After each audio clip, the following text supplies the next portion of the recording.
Good morning! So pupunta na po ako ngayon sa terminal ng bus. Kasi mag-bus lang po ako papunta ang probinsya namin sa Samar. Exciting pero kinakabahan po ako. Oh my God!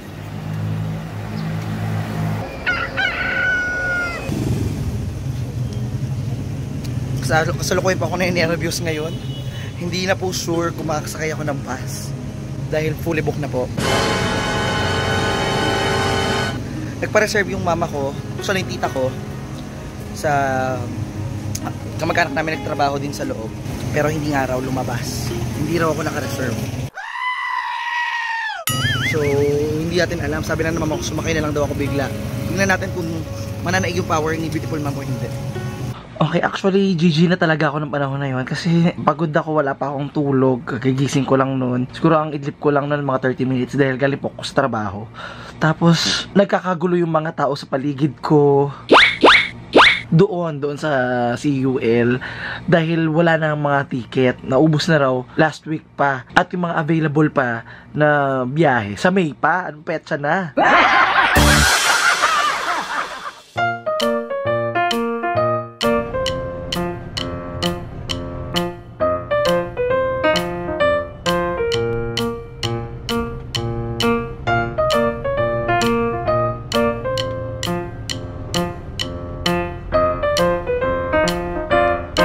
Hi guys, it's me Candy and welcome to my channel. Hello be! Oh my God! Andito ko ngayon sa Quezon. Ito na yung aming pinakaunang bus stop. Mula nang umalis kami sa Metro Manila, sa Pasay. Sobrang init guys. Sa tabi lang ako para mapag-vlog ako na konti.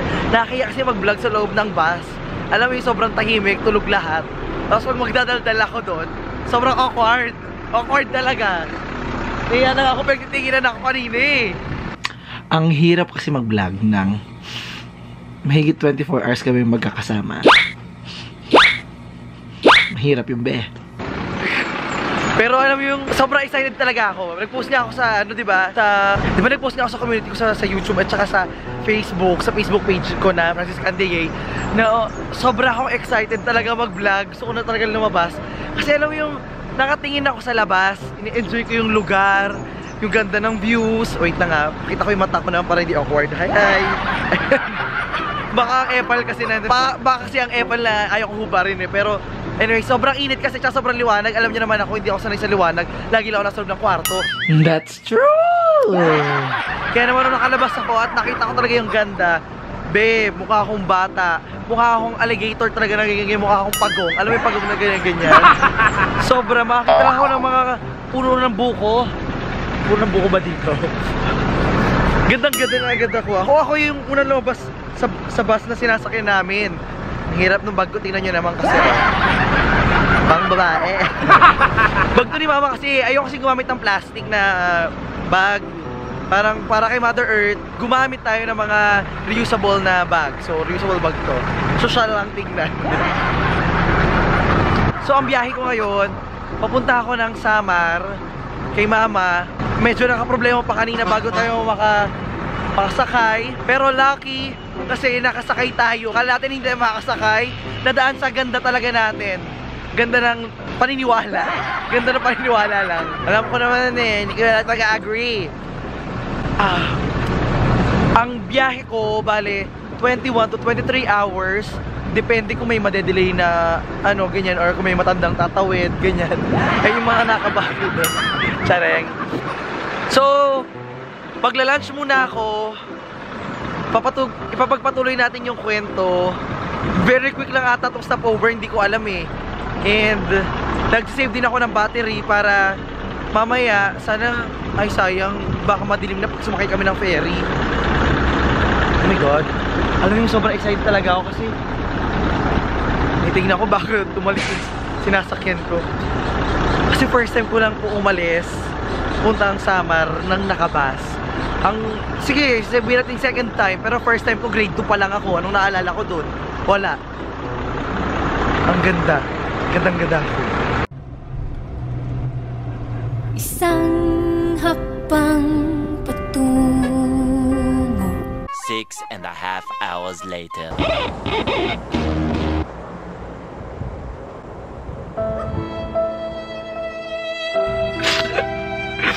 Grabe, yung pet ko kinakanyo na.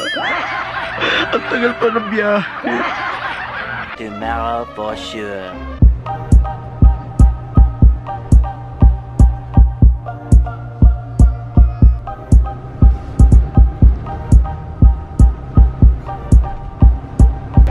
Finally po, mahigit isang araw.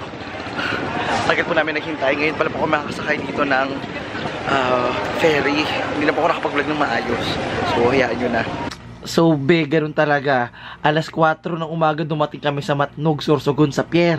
Pero nakasakay kami alas 5 na ng hapon. Tagal namin naghintay, nakatenga lang kami. Ang nangyari, yung sumunod sa aming bus, nauna. Tapos, yung mga pasahero nila naiwan. Yung bus, nandun, nakarating na ng Samar. Klinaro ko lang, sinabi ko lang. Kasi baka mamaya baka ulitin ko eh. We're on the hunt. Hindi namin alam saan yung sasakay namin ferry. Kakaloka. Alam niyo naman po dito pag naiwan ka ng ferry, bye-bye. Ayun, I decided na lumayo-layo ako sa mga tao pag nag-vlog ako. Kasi nagiging weirdo talaga ako tignan sa kanila lalo. Sobrang tagal po nung naging biyahe namin. Na-trauma na ako. Sobrang nakaka-trauma. Akala ko 21, 23 hours lang. Siguro nasa 27 or 28 hours na po akong nasa biyahe. Ngayon, pagsakay namin, another 7 or 8 hours naman pupunta dun sa bababaan ko sa probinsya namin, sa lugar namin, sa Calbiga. Alam mo, napansin ko nga, sobrang hirap ng buhay talaga. Alam mo yun, ikikwento ko na lang. Francis on editing, pasok. Thank you Thank you so much, Francis, on the vlog. Saan ka man ngayon? Ito na nga yun eh. Sabi nga ni Francis, on the field, on the ground, on the port, na ang hirap talaga ng buhay. Karamihan sa mga taong nandoon is mahirap talaga. Kasi I mean, ang hirap talaga ng buhay na karamihan talaga ng nandun. Wala ko nakitang mayaman talaga, like syala-syalang yaman. Parang kadalasan na nandoon, mga manggagawa talaga dito sa Maynila. Hindi sila yung mga bakasyonista. Sila talaga yung mga umuwi para puntahan yung pamilya nila kasi dito sa Maynila nagtatrabaho sila. Tapos karamihan sa mga nakita ko talaga doon, may baon talaga silang pagkain. Yung iba, narinig ko, nagkukwentuhan sila na hindi na lang sila kakain dahil wala talaga silang pamasahe, wala silang pera. Na ako on my part, naramdaman ko na parang, anong ginagawa ng gobyerno ng Samar? Bakit yung mga tao nagsisialisan? At saka ako pagkakaalam ko talaga, pagdating ng mga panahon ng August pa nga yan, sabi ng mama ko, ayan yung panahon na tagutom talaga sa Samar. And on my experience talaga, sorry rant na talaga to. Kumpara ko siguro yung experience ko sa Samar at saka sa iba napuntahan ko, sa Cebu, ganyan, na parehong probinsya na magulang ko kasi yun eh. Sa Samar walang laman. Parang sa Tacloban nga walang 7-Eleven eh. Alam nyo ba yun? Government. Ano pong ginagawa natin? Sa government ng Samar. Ang hirap ng buhay. Sobrang hirap ng buhay doon.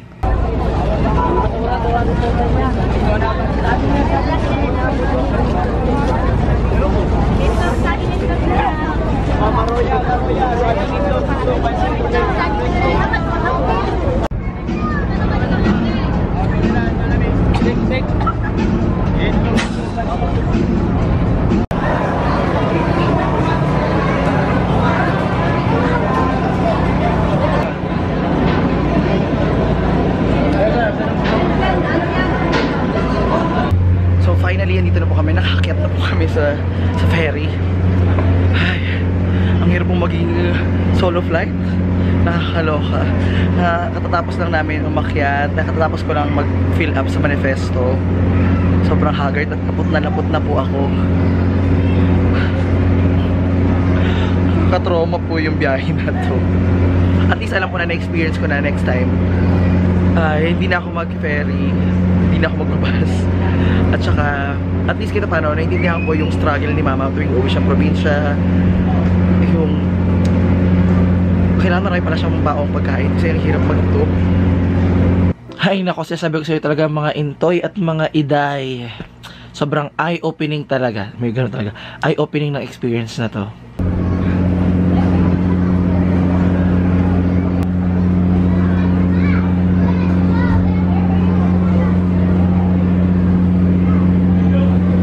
Alam mo ba ano yung kasangga ko sa buong biyahe? Eto. 2 hours later.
Andito na po kami ngayon sa Allen. Nakaka 36 hours na po tayo ng biyahe. So, ito po yung sinakyan kong bus. Andun na po yung mga kasama ko. Akala ko may time pa para makabili ng pagkain. No, gutom na ako. Wala pa kaming dinner. So, dito na ako guys. Bye. Babalikan ako sa inyo mamaya. 2 hours later. Time check po. Mag-alas 9 na. Wala pa rin po ako sa amin. Nag-dinner lang po kami dito sa Calbayog. Mga sa other city pa po kami. So, laban na. Nahiya na po ko dahil dugit-dugit ko na. Wala pa akong ligo, wala pa akong toothbrush. Yo.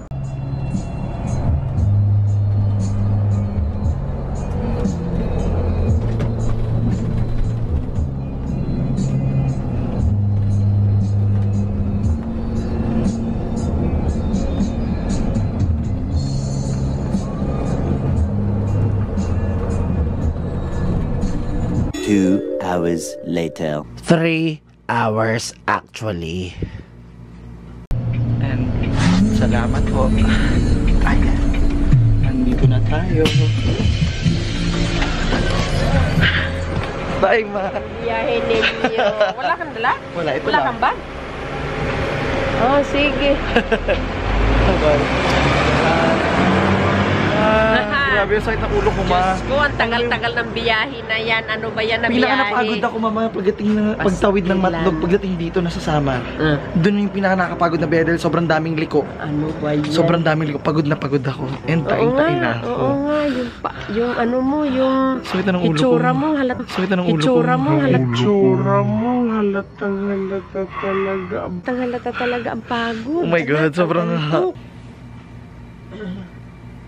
So nilait tayo dun ni mama ng very very light. Yung antok okay lang, parang nagsawang ako kakatulog sa biyahe. Pagod, yung pagod. Yung pagod, nahilo talaga ako. Kasi para akong nag-roller coaster. Ganun po yung feeling. Oh, Ano ba, first time talaga na biyahin na ganito. talaga, first time ever. First time ko na naka-encounter na ganito. Anong oras na? Anong oras na dumating? 11 ano na? 11, 11 ano? Exact. 10. 11, 9. Umalis ako dun Sunday ng 8:18. Sira ulo ko. So, pupatuloy po natin yung vlog. Doon Diyos na. ko naman. Mag-uwi sabihin ka. Ano ba yan? Ano ba yan na biyahe? Tatay na talaga ako. O sige na, bilis-bilisan mo Pero na. Baka nahihilo dyan, ko sa ulo ko. baka dyan pa yan lumabas sa ano. Ay, Finally, nandito na po ako. Ayun si Mama. Ay, nakabrief dito. At dyan muna natatapos itong ating vlog. Kung nagustuhan mo, don't forget to like, share, at mag-subscribe sa aking channel dahil nag-upload ako ng video every Wednesday and Saturdays. And almost every day. At para sa ating pangmalakasang shoutout, thank you so much sa'yo, ayan, kay Ira. Thank you so much, Bea, sa iyong pag-follow sa akin. At kung gusto mong ma-shoutout, huwag mong kalimutan lang na i-follow ako sa aking Instagram and Twitter. Dahil sa Twitter, malapit na tayo mag 1,000 followers, wow. At sa Instagram, i-follow mo lang ako. At gusto mong panoorin ang ating journey araw-araw, panoorin mo lang sa akin Instagram account at i-follow mo lang ako sa @FrancisCanDA para next time ma-shoutout ka sa aking next video. At pwede naman ako i-like sa Facebook at facebook.com/FrancisCanDA. So, ganito na lang muna mga bayang ating part 1 sa ating travel vlog sa Samar, Leyte. At this is Mika Day saying, when you smile, don't say cheese, say big cheese. See you tomorrow, big cheese. Bye-bye.